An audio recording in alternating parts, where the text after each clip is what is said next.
Isak's Liverpool career might just be cursed. Mbappe matches CR7's Madrid record, Fiorentina have finally won a league game, and Morocco light up AFCON in acrobatic fashion. This is DMAC Daily. There are mixed emotions for the Liverpool fanbase from this past weekend. The positives being the Reds picked up a massive win on the road to Tottenham, their third straight Premier League victory, with their new signings promisingly all delivering. Wirtz finally got an assist alongside Frimpong. Ekitike continues to deliver the goods, and more importantly, Premier League record signing Alexander Isak popped up with a massive goal immediately after coming off the bench. But in incredibly unfortunate circumstances, in the process of scoring, he'd then be on the receiving end of a sliding challenge from Spurs' Van de Ven. It then became clear straight away that an injury had been sustained, with Isak unable to continue. And now, according to David Ornstein's reporting, the diagnosis is suspected to be a leg break, meaning Liverpool will almost certainly be without their Swedish forward for several months ahead. Now, there's a lot of opinions out there on Isak, and the reality is that this transfer hasn't really worked out thus far. But it is just objectively a cruel fate that upon immediately delivering a big moment, the biggest of his Liverpool career thus far, a major injury setback follows. The football gods showing no mercy, focusing on the game itself, and it was an aggressive and weird contest overall. 2 red cards, some nasty tackles, Tottenham losing their 5th game at home this campaign. Yet despite the chaos of it all, the 9 men of Spurs somehow pushed Liverpool all the way. They came very close to equalising at the death. Separate note, Richarlison has really mastered the art of the consolation goal, hasn't he? Bro turns into prime R9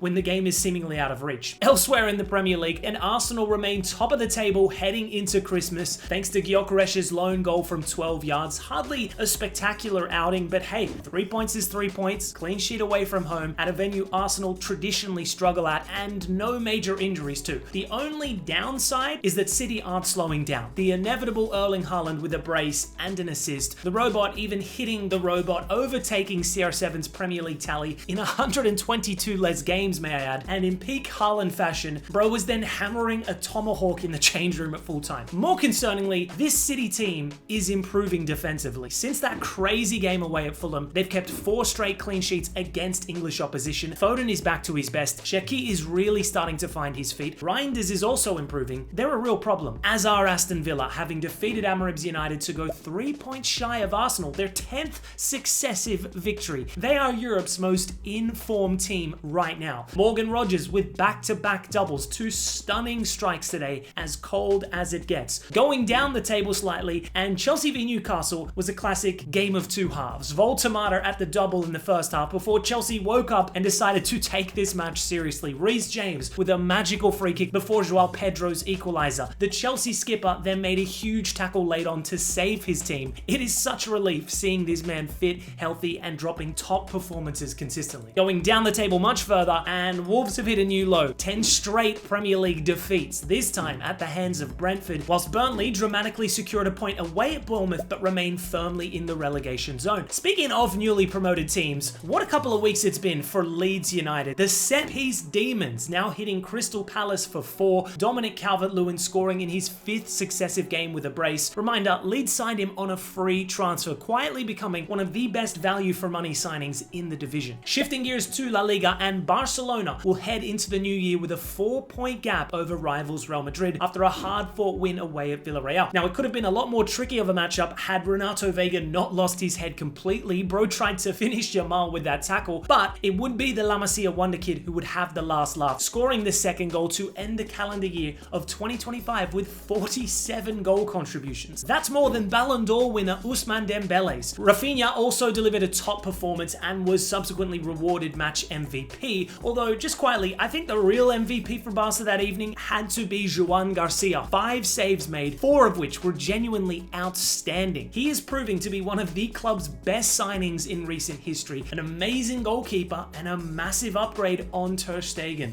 Meanwhile, Real Madrid also prevailed 2-0 over the weekend to ease the pressure somewhat on Xabi Alonso. Hardly a vintage display at the Bernabeu, but focusing on the positives, and Bellingham with a colossal header off of a brilliant delivery from Rodrigo. The Brazilian has seemingly earned the trust of Alonso and is now getting his mojo back, was at the heart of Madrid's attacking threat, and in the second half earned the home side a penalty, which Mbappe then slotted home coolly. His 59th goal in 2025 to equal Ronaldo's record for most goals by a Madrid player in a calendar year. Out of respect for the Portuguese legend, Mbappe even hit the iconic Su celebration. CR7 then taking to IG to show his support. Game recognizes game. But it wasn't all good news for the Spanish Giants. Vini Jr. once again underperforming. He was subject to several whistles throughout the match before being substituted. It's now 14 consecutive games without finding the back of the net, his worst run of form in 5 years. Then the social media spectacle ensued, changing his IG profile pic to an image of him in a Brazil kit and making a post with just 3 dots in the caption. Now,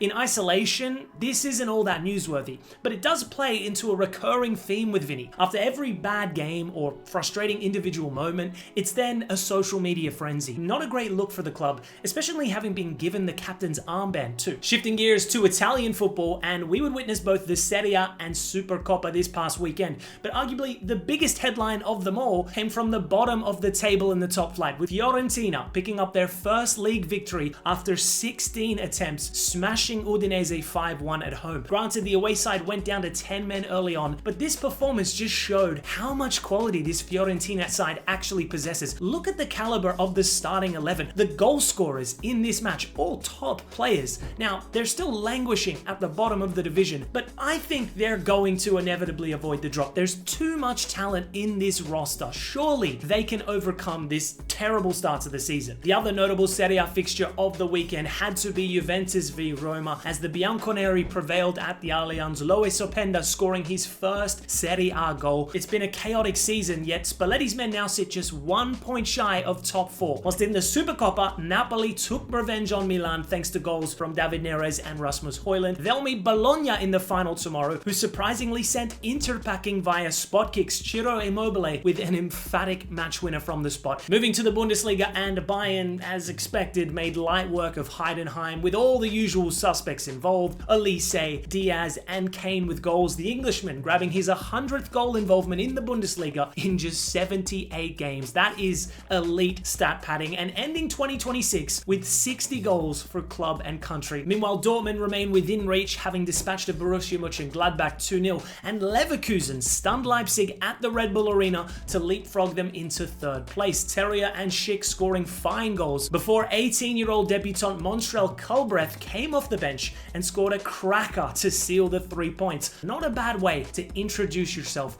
to German football. The same could be said for Wolfsburg's Zenan Pecinovic, the former Bayern youth player, scoring his first Bundesliga goal and then hat-trick for Wolfsburg. Yet somehow it wasn't enough, as Freiburg stole all 3 points in a 4-3 thriller. Moving to international football, and AFCON is here. The opening ceremony was a spectacle, and then the host nation Morocco soon delivered on the pitch with a comfortable 2-0 victory over Comoros in front of over 69,000 fans. Real Madrid's Brahim Diaz with the opening goal of the tournament before an extraordinary bicycle kick from Ayoub El Kaibi sealed the 3 points. Football's craziest competition delivers an iconic moment on match day 1. If history is anything to show for it, there will be many more in the weeks ahead. But interestingly enough, a huge story pertaining to AFCON was revealed this weekend, in that from 2028, the tournament will be shifted to every 4 years rather than the traditional 2-year window. Additionally, a separate annual African Nations League will be implemented, one that will involve all 54 of the continent's members divided into 4 geographical zones, with games from September and October before the finals are held in November each year. So basically, Africa's own version of UEFA's Nations League. Not sure how to feel about all these sudden changes. Perhaps a deeper dive into the topic is needed, but if you guys have some strong opinions on the matter, do let me know in the comments below. Anyways, that's all for today's DMAC Daily. I'll catch you tomorrow.